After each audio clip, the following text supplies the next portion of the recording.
All right, so if the upcoming election has you stressed out, well, according to the American Psychological Association, you're not alone. The election leading cause of stress is the leading cause of stress for 7 of 10 Americans, and some of it may be tied to your investments. Imagine that. Weird. Yeah, joining us live now, financial advisor and CapTrust VP Catherine McCall. Thank you so much for joining us as normal. Okay, so what are you telling clients right now who might be freaking out about the election in general in regards to their finances?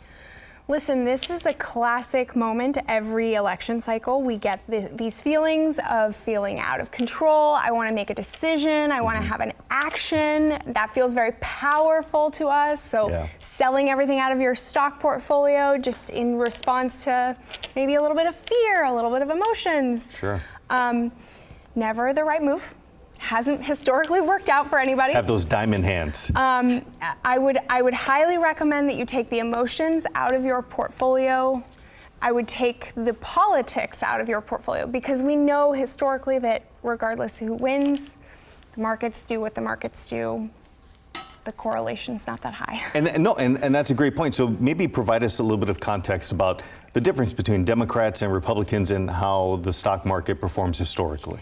Yeah, so going back about 30 years, I think we looked at, actually further back than that, we looked at 5 sides, 5 Democrats and 5 Republican presidential overall stock market returns. Yeah.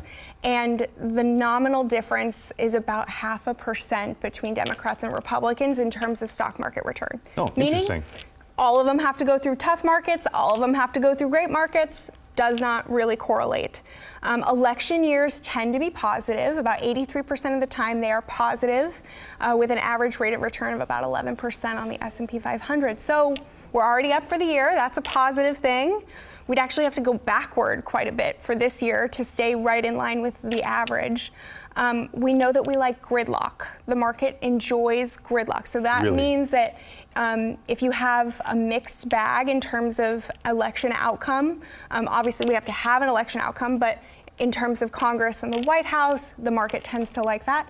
And after an election, you tend to have a little bit of happiness, a little jubilance, because the market tends to know, okay, there's clarity. We have an answer about who's going to be in charge, what spending might look like, an idea about what legislation could be on the horizon, and that clarity is what the market really craves. And it's probably just because of that aspect of it, you know, some people may be putting all their eggs in one basket, and as you always say, don't do that. Diversification is key.